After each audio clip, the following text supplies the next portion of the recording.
What's up, family? Welcome back to Black Beat Podcast, where we talk our talk, keep it unapologetically black, and we bring the voices that matter to the mic.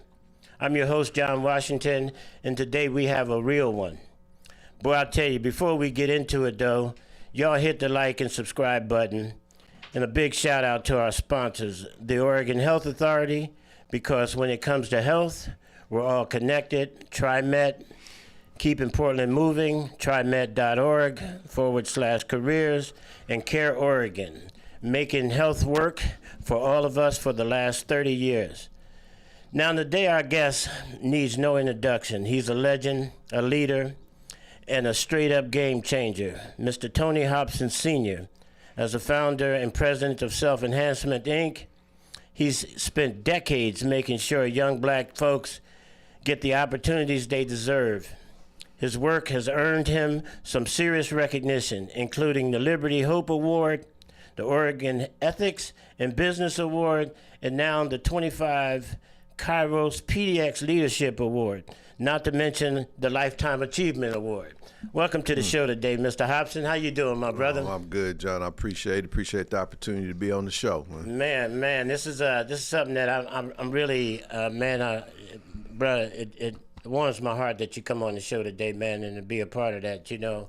And hey, man, what's your take on some of the stuff that's going on, man, with this president thing, man? I mean, we woke up one morning and here we is, man. Yeah.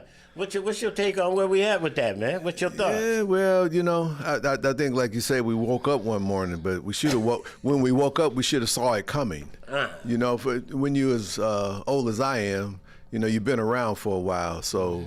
You know, I look at this stuff and say, this too shall pass. You know, as bad as it is, you know, as an African-American, I can remember when it was worse. Wow. You know, when things was much, much worse. I mean, at least we can see it and we know kind of what's coming. So as bad as it is, man, I choose to take the high road, man, and stay positive, try to control those things that I can control and those things that I can impact, and, you know, let the chips fall where they may. You know, we can't control what's sitting in the White House. Wow. He gonna do what he do, so I'm not gonna lose no energy trying to think about that part of it. But regardless of what he does, we still need to survive, and quite frankly, we still need to try to figure out ways to thrive. I spend my time and energy thinking about those things. Hey, T, what was it like growing up in Portland when you was a young man? Was Portland the same as it was today then, or what was it like? You know, in some ways one might feel like it was better, and in some ways one might feel like it's worse. You know, the one thing when I was growing up, you know, we obviously had a place. You know, there was a black community, so I was surrounded oftentimes by people who looked like me. There was, you know, a number of black businesses on Vancouver, on Williams, on what was Union Avenue, now MLK Boulevard. So in many ways, we felt good about our presence because we could see ourselves as much as racism, you know, and inequities was alive and well. Yeah. You know, you were surrounded by your people, so you know, felt like you could make a difference. I mean, I'm out of Jefferson High School. She was the only predominantly black high school in its entire state. So I was surrounded by friends, and again, people who looked like me, and we balling and. Shoot, man, you know, life wasn't all that bad, you know. But I look at that compared to now, you know, we're so spread out. Obviously, there's a lot more black folks doing well. You know, a lot of black professionals here, and all of that's very positive. But the school system hasn't changed a whole lot. You know, the jobs for black folks, the housing has gotten much, much worse. You know, so like I say, there's some upsides and certainly there's some downsides. It's just what perspective do you want to look from? Hey, man, after running SEI and looking back, right, and you going to the local schools and then you spent some time in your college career. You was an athlete, I take it. You was a former athlete? Yes, yeah. I played a little ball. A little round ball, I take it, right? Yeah, a little bit. So, T, so let's chop that up a little bit. Not so much about the ball, about the schools, right? I noticed that at SEI, in this year, in these times, a lot of young people wanted to go to historic colleges, historic black colleges, right? Yeah. But you know, in our time, it was the O.J. Simpson era. You know, jumping over suitcases in the airport, and making sure that we can get into the best schools we can get into. Now, did you go to the University of Oregon? Did you go to what college did you go to? So I actually attended, 3 different colleges. I started out in a junior college, Mount Hood Community College, which is, right here at Mount Hood. Played 2 years of ball there. Then I moved from there and went to Morehead State University back in Kentucky. Wow. It's an Ohio Valley Conference. So that was a real awakening, getting out of Portland, being around some more black folks and playing ball at the Division I level. I left there after a year and a half, came back home, finished up my basketball career at Willamette University, which was an NAIA school, and did well at all 3 of them, and then also got a subsequent degree from Portland State University. So I've my travels have taken me through 4 different college situations to end up with a degree in psychology, sociology, and teaching credentials, et cetera. But from a ball standpoint, it was the 3. Did you? And when you, what are you recognizing that's different with the young people today? I mean, even myself, man, we wind up having to go to a Division I school, which was a predominantly white schools, all that.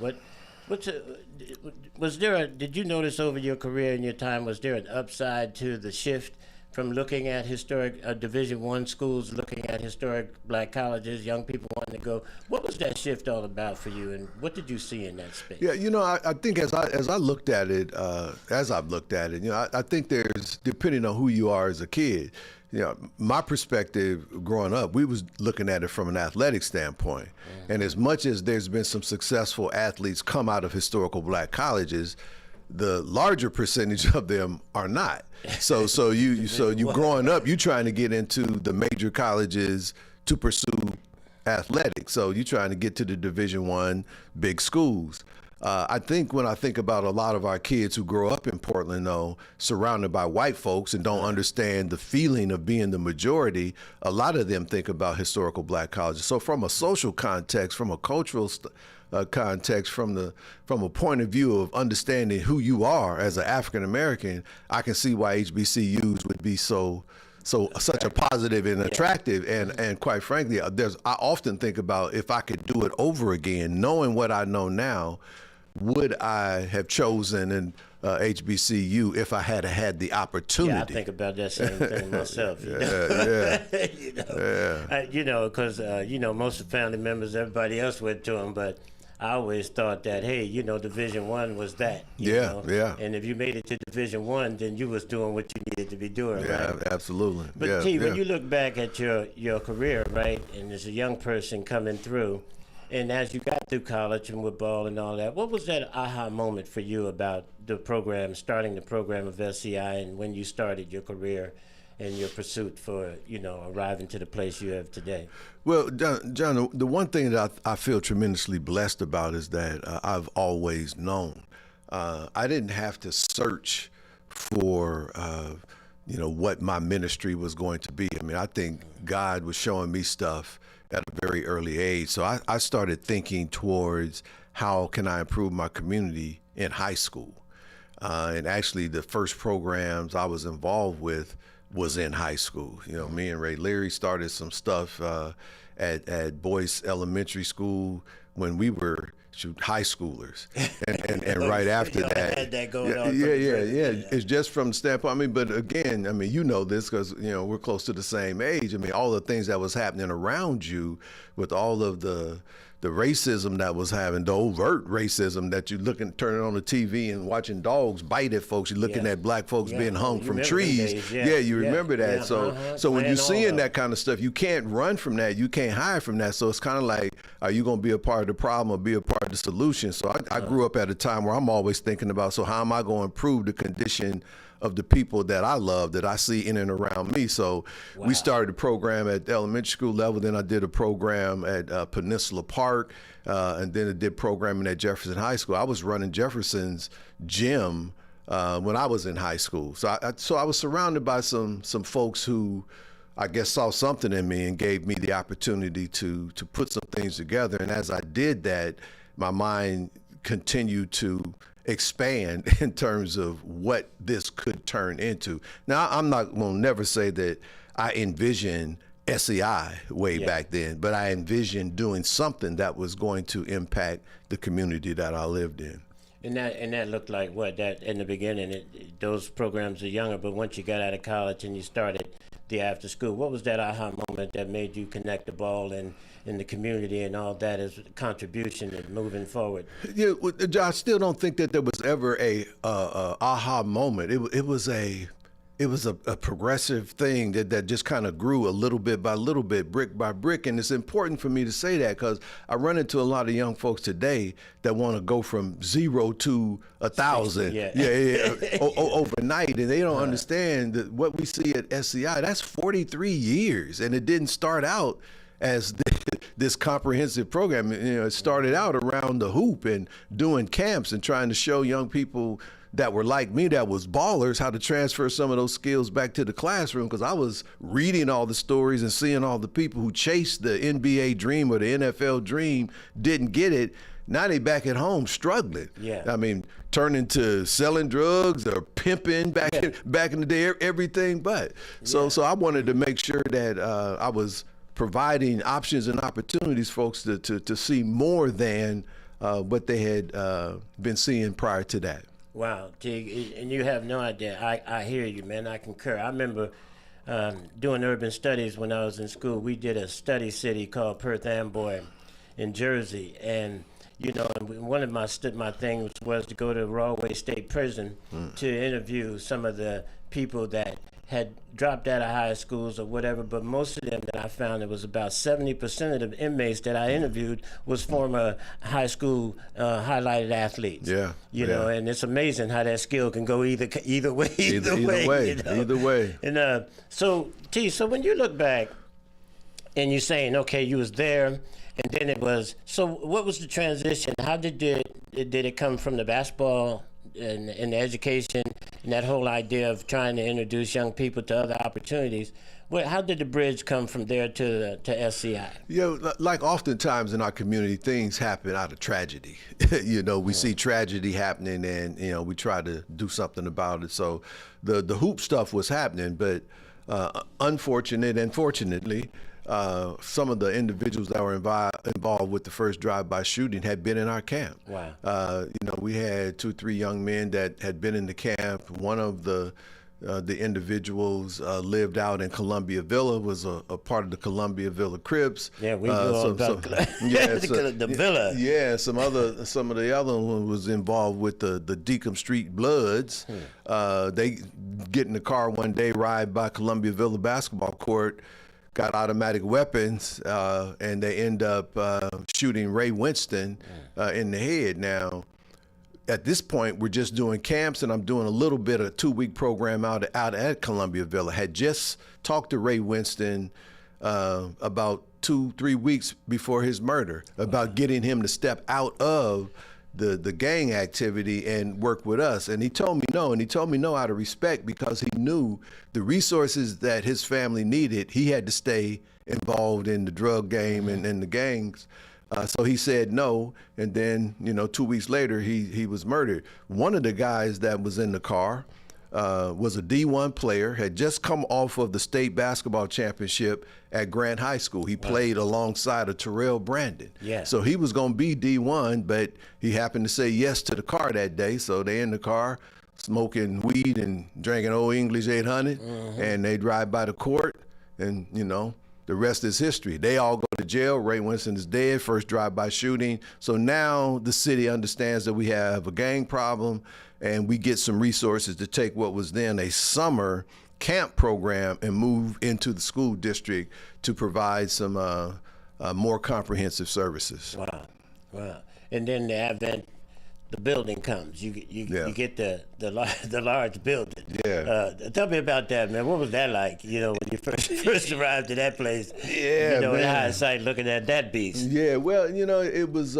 We always said that we needed something that we could control. So when we started programming, obviously we're trying to get space in Portland Public Schools, and so we're at their mercy, whenever they allow us in. So we started thinking about it'd be nice to have our own facility, and one of the kids in our program that actually worked for us for a long time afterwards, we were having a conversation with him, and he was on the line of gang activity.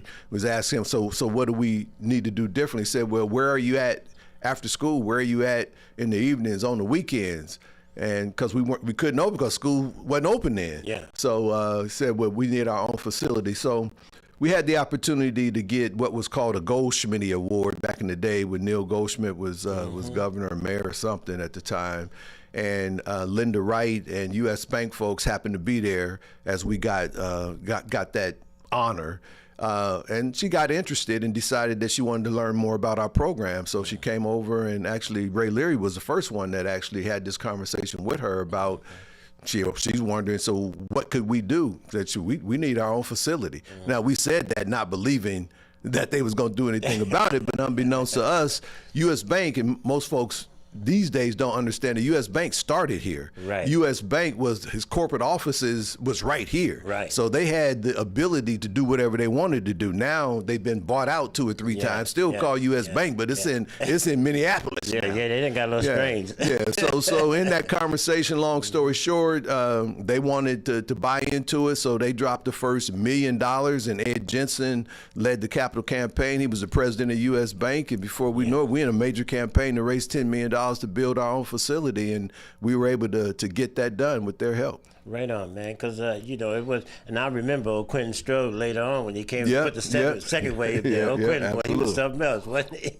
He was. See, when you look at the highlights, though, over the years from the beginning, what were some of the things that you viewed was strengths and weaknesses, and the things that you experienced in that 40-year run, man? I mean, from the beginning, when did it start getting interesting to you? Well, I think when it starts getting interesting is when you are having success and the resources doesn't necessarily follow the success. Interesting. When we got data here to show, and the whole world is talking about the achievement gap and why black kids can't learn, and all of the negativities that's happening in our educational system, and we step in, and the kids that we service are graduating at a 98, 97% clip, and it's like that falls on deaf ears. It's like, you said this is what we needed to do, so here we are doing this. Why do we have to keep fighting and begging for $1 in order to provide these services? So the politics of all of it begin to grow to where you just understood that it was very political, and we live in a place where Portland nice. So everybody got to get resources regardless of whether you actually got some outcomes or not. So dealing with those aspects of it became problematic. And then over time, the other issues were actually created within our own community, because it's like crabs in a barrel. So when we began to get successful and started to grow, people started having negative things to say about, well, they ain't this, they ain't that. I can remember when U.S. Bank gave the first $1 million, the immediate thing that was said, well, ain't nobody else black gonna get no money because they just gave it to all the SEI. I'm saying, now, if y'all think that $1 million from U.S. Bank is all the money, then you have done your research. You don't know what's going on out here. So those kinds of things on the internal side have always been problematic. How do you navigate your own community and stay successful and do it in a way that people can feel like they are a part of it, so that they can be supportive as opposed to trying to drag you down? And then the larger politics of where are you going to get the resources, whether it's government or the private sector. How are you going to navigate those two things to continue to get the resources to grow your entity? And in the beginning, it was all relatively smooth because we were small, 10 staff, 20 staff. I knew everybody and was a part of hiring everybody. But then you get to 50 staff and 100 staff. Yeah. Now we had 150 staff and enough part-time to be the equivalent of a 300 staff entity. I don't know most of them. Yeah. So now it's very different, especially when you're trying to create a a culture of community, a family culture. So as you grow, all of the issues that one would assume would be there are there. And whether you a nonprofit running a business or a for-business profit out there, it's all about people. Wow. And eventually, for some people, it's all about money. Yeah. Hello.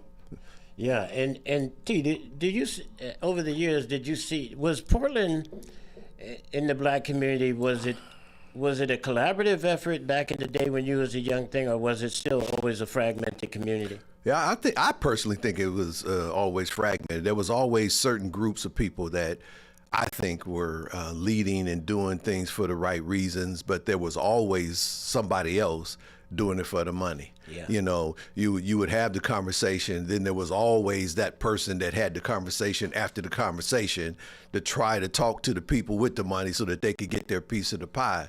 And so that issue, we grew up through that. And looking at it, it did help me navigate it when it was my turn to try to figure out how to better assess people.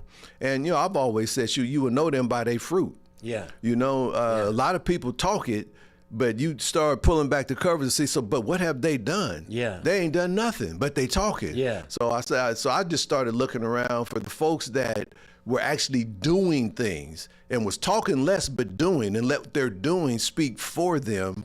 Those were the folks that I tried to align myself with to do the work for our community, because there's still always a number of folks who just are doing it because they want the publicity, they want the power, they want the feel goods, but they don't really want to put in the work. And we could talk about that as it relates to the young people as well, because I felt like that's the biggest challenge that we have with the young people today, is that many of them talk it.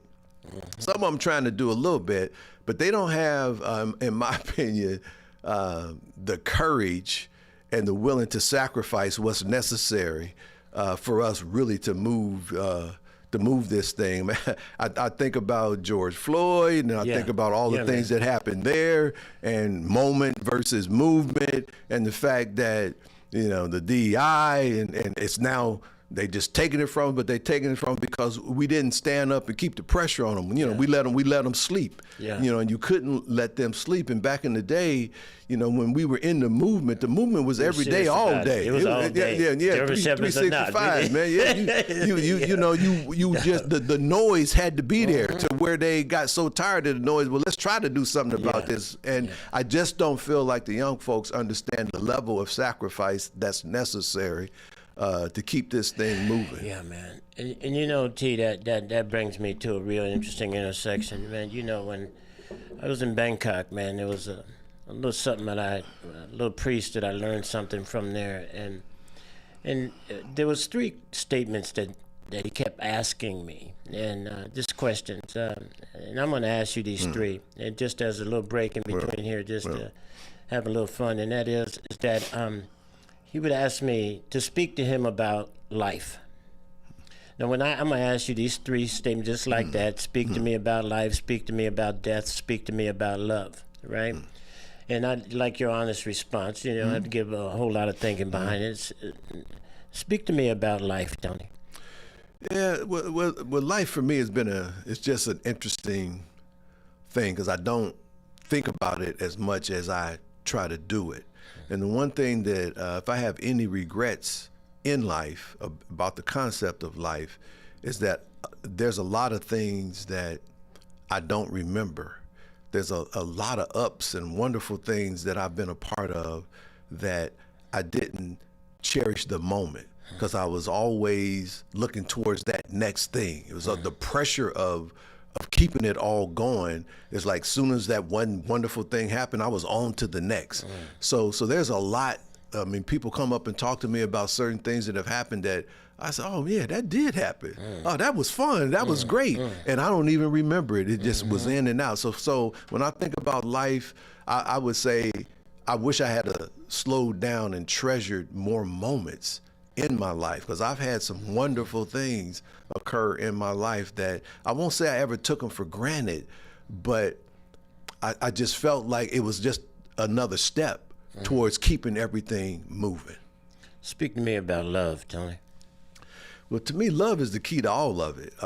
And over time, I've tried to learn how to love more and how to love more open. You know, we come from an era when, you know, black men, you know, certainly try to show your love for your kids, your wife, but to each other, that just wasn't a part of it. But I think love is the key to all things. And if we could figure out how to not only love ourselves first, but then the love that you have for yourself, share that same love with everybody else, I mean, we'd be in a much better place. We always say in SEI, we put our last name on every kid, every child. So the same love that you would have for your child, have that same love for every child that comes through the door. And if we all were able to do that, just think about how many more kids would be supported and would be saved. And then can you do that with individuals, see the love in them for the humanness of that love as opposed to looking at what they did.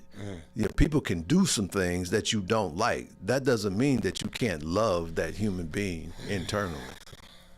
Speak to me about death. Wow. You know, I don't, you know, top of mind. Yeah, it's coming. All of us is going to experience it. And sometimes I think, for me, I think that for us to live, I think sometimes there has to be death. You know, I think sometimes we see some deaths and, you know, all of the negative things and the sorrow that comes as a direct result thereof. But sometimes death opens up options and opportunities and forces us to do some things that we otherwise would not have done. Now, I know how, you know, how that might sound to think that, well, somebody's got to die for something else to be, but shoot, that's the reality. And sometimes you think about it from a historical standpoint, and some of us can think about it in our own families. When certain people have passed away, what happened as a direct result after we got over the sorrow, what might have opened up, or what that particular circumstance pushed us to do within our own selves to become who we needed to be. You know, Tony, you one time, I've listened to you speak about a few things. And as I listen to you speak, sometimes I hear a spiritual man. Talk a little bit about that.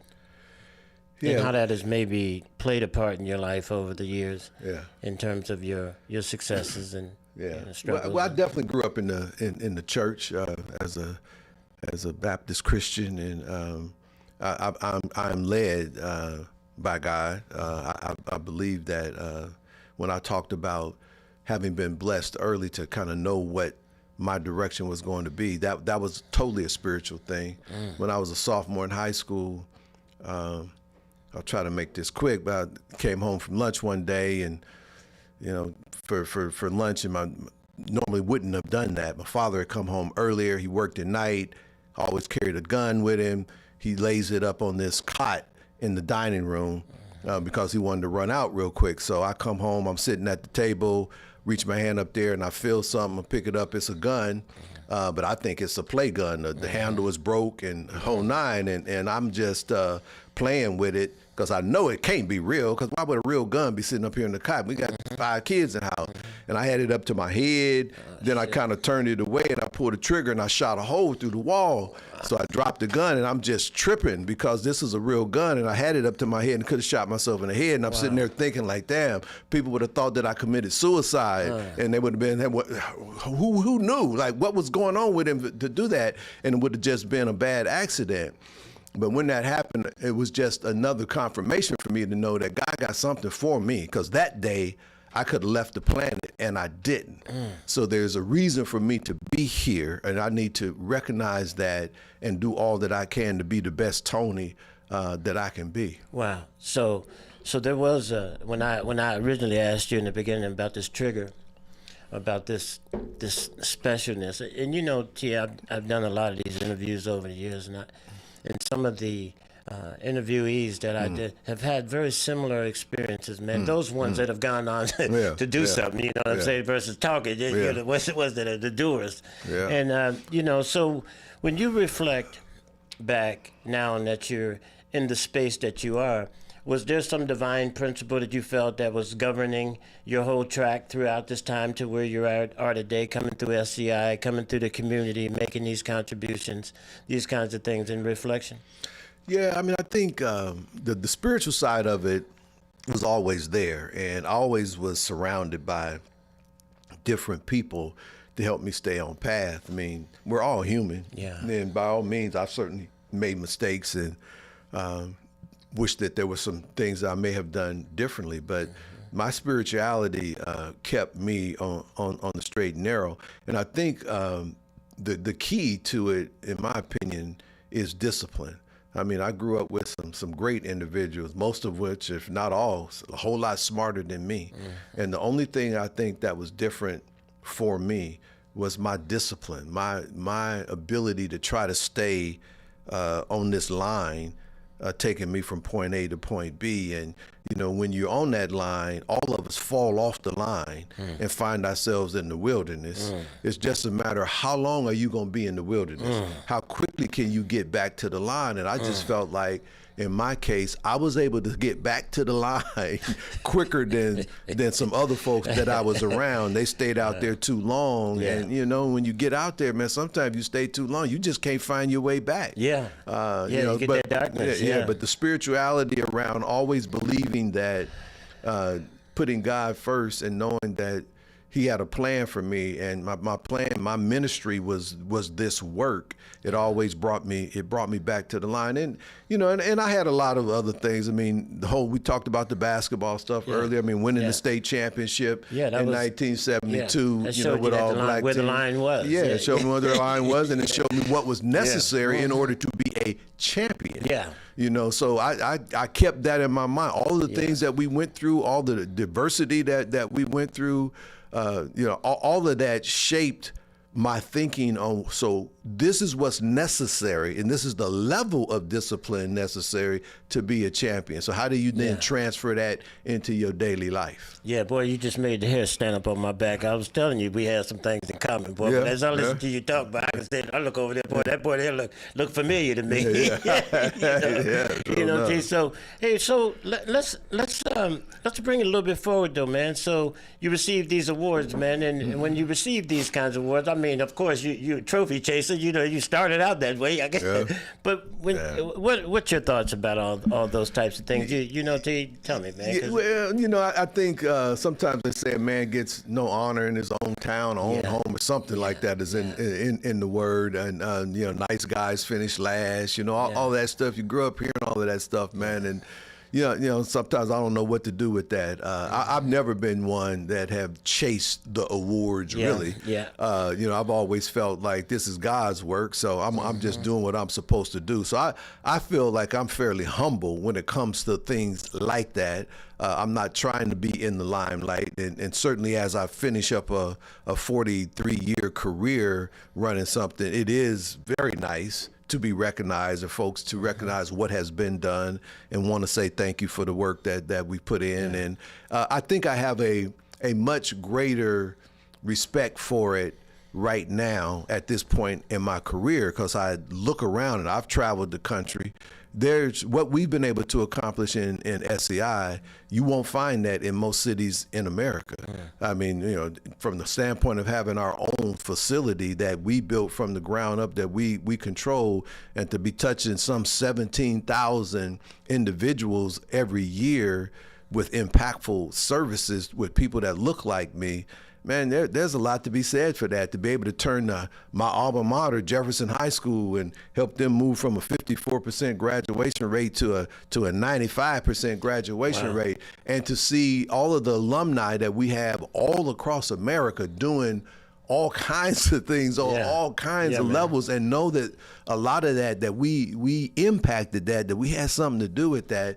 You know, when I think about all of that, then, you know, I felt like, okay, job well done. That was it. That was the land, right? Job well done. Job well done. And you stand at that gate, you say, yo. Because I always say to myself, I said, well, they say, well, why you believe? Well, I said, well, what is it going to be like if I didn't? If I show up there? So, Tony, when you look back at it, okay, so here we are. So you get your first cohort come back You know, the young people come home to roost, right? They come back. What was that experience like when you started seeing the TBs and the Rakayas and all them start coming back to the house and, you know? Well, it was just affirming. It was just affirming, because I've always told folks, if you ask me what am I most proud of around SEI, it is the alumni. It is the individuals that we were able to touch and to watch them now do the things that they are doing. That was the original goal, because all we was trying to do is to build something and do it in such a way that we could provide additional options and opportunities for our kids, so that we could level the playing field, so that our kids would have access to and be able to do all of the things that we were seeing basically wealthy white folks or white folks period being able to do. Achieve, We wanted to be able to do the same thing. So now when I see alumni come back again, shoot, I say well done, because that's exactly what we wanted to see happen. We wanted to provide y'all. We don't want y'all to have an excuse for not being successful, because every hurdle that you say is there, we're gonna make that hurdle disappear, so that you can keep moving forward. And the most important thing, you talked about love before.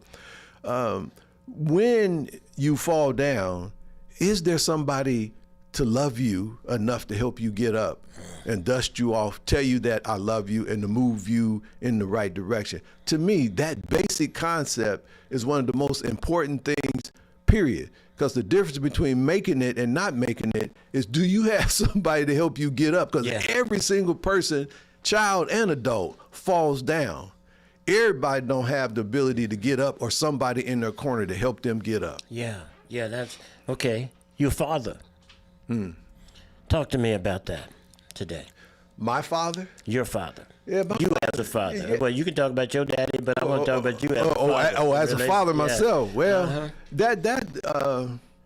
you know, I think I did the best that I could do as a father. You know, I think I've done well, quite frankly, but the challenge for me was trying to do your ministry and be inclusive of your family at the same time. And I think I did that. And, you know, most of my kids were involved at SEI at one point in time. But, you know, my straight and narrow, I always felt sometimes like a preacher. And you know what happens to preachers' kids, you know, when they're trying to live up to that. I felt like my kids, if anybody talked to them, that's one of the first things that will come out of their mouth is them feeling like they were treated differently by the masses because they were my kids, and that they had that life for them was much more difficult than the regular folks. When I'm thinking that it ought to be easier, they're feeling like, no, it's harder because of who you are and what the expectations were. So and then, you know, all of the gang stuff,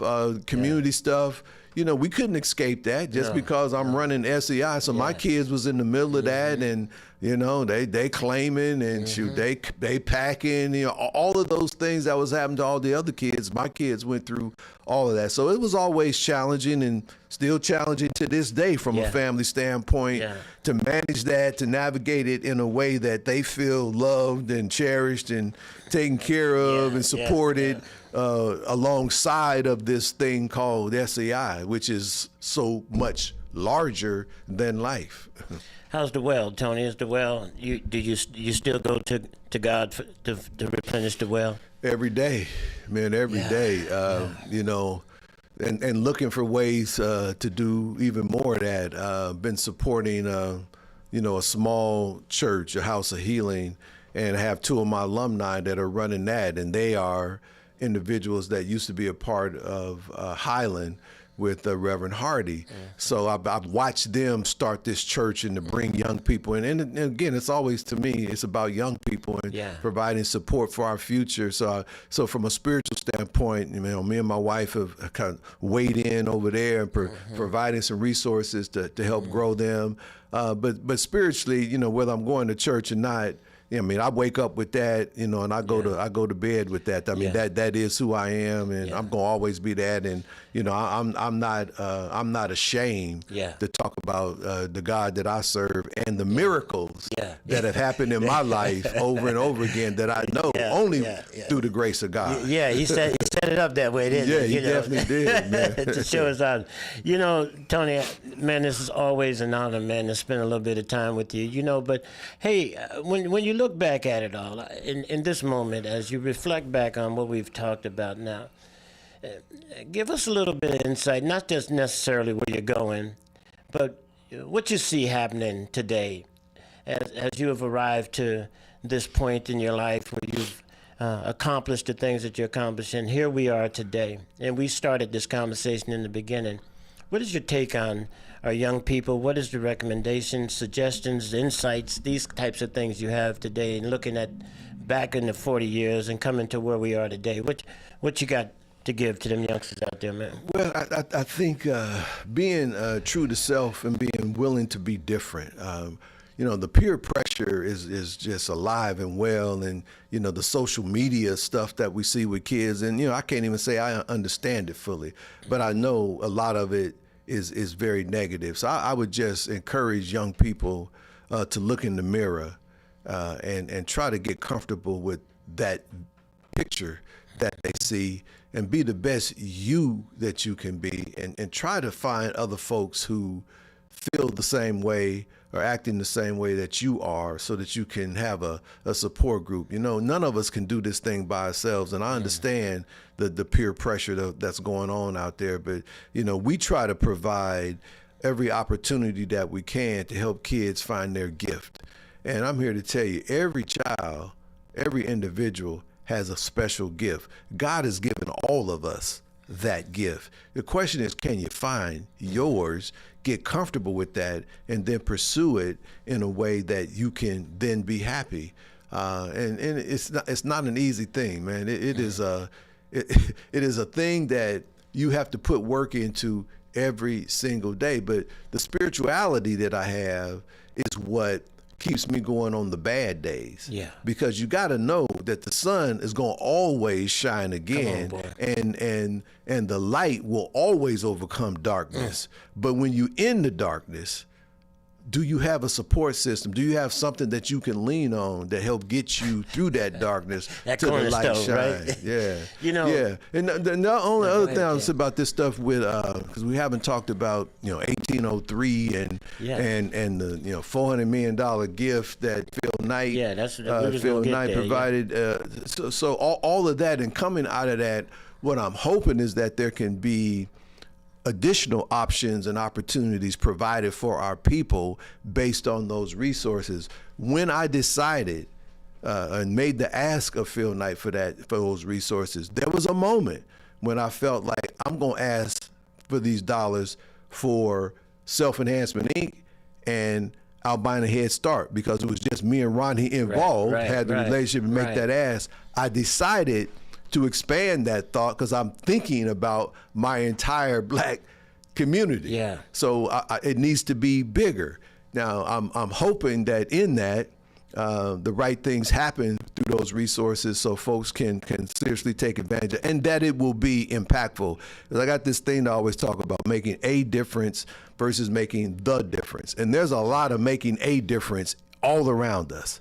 But when you look at the data, ain't nothing changed. Year after year, but everybody patting themselves on the back for having done something good. But so I'm looking for how do we make the difference instead of just making a difference? And I think if you're thinking about that, it has to be because we've collaborated on something and went all in, you know, to a point to where we've substantively done all of the right things to actually change something, not just impact it, but actually change it. T, do you think that the two Black Portlands will ever come together? Or is that dichotomy or that fragmentation rooted in something other than our inferiority with one another? Well, I think there's places where it has come together and will come together. I think it's not even realistic to think that there's going to be some all in, we all on the same page, and, you know, the love fest and everything is working well. Human nature don't work that way. Yeah, our people is fickle. Right? Well, and all people, and it ain't just our people. I mean, anywhere we go, we ain't the only ones. Everybody else. I mean, you know, human beings are human beings. But I think there can be enough of the right folks. And when things have worked in the past, it hasn't been because, in my opinion, in this town, there's never been a time where all of us have been on the same page. But there has been times when enough of us have been on the same page to move something.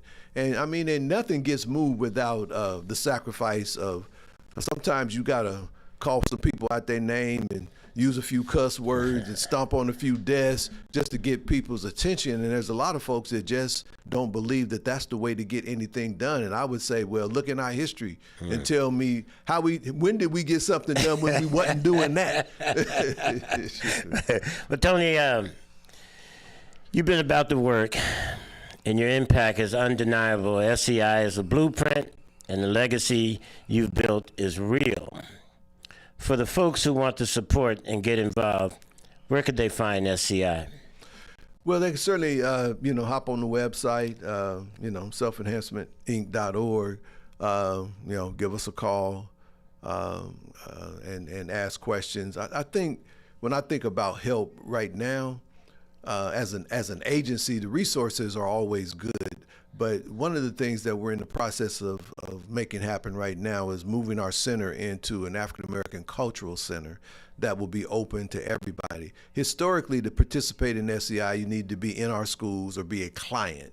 But we want to have a center-based program where folks can just come in, take advantage of African American culture, classes, et cetera. And that'll be a first for us. But we want to do that so that everybody can access the good work that we've been able to put together. And we're connected to some things from a national standpoint that, our community can benefit. And then with the 1803, that's one of the ways that I think we can do some collective work where everybody don't necessarily have to be on the same page, but let's put together some activities and some ways in which we can get together and enjoy ourselves. I mean, the stuff that we do with our homecoming every year. Right. I mean, that's Beautiful huge. We've event, had, 3,000-4,000 folks show up at Unthank Park just to come back home and be together. And at least for that moment, it seems like and it feels like we all on the same page. Yeah, just for a minute, right? Yeah, just for a minute. Hey, Tony, this has been wonderful, man. Again, I do appreciate you, man, for stopping in and tracking with us, man, and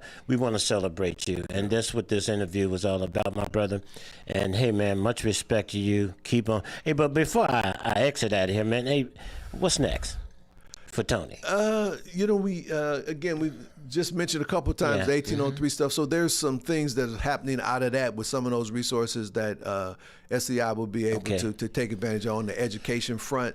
So I'm still involved with SEI, at least for this year in terms of transition. So I still got my hands partially full, but I'm not the CEO of SEI. I'm the president, so Trent is now the CEO, so he's carrying the ball. So I'm not done, but I'm just trying to figure out how much and where I want to spend my time. But a lot of it will certainly come out of what's going on with 1803. Bomber Institute. What do you see the impact?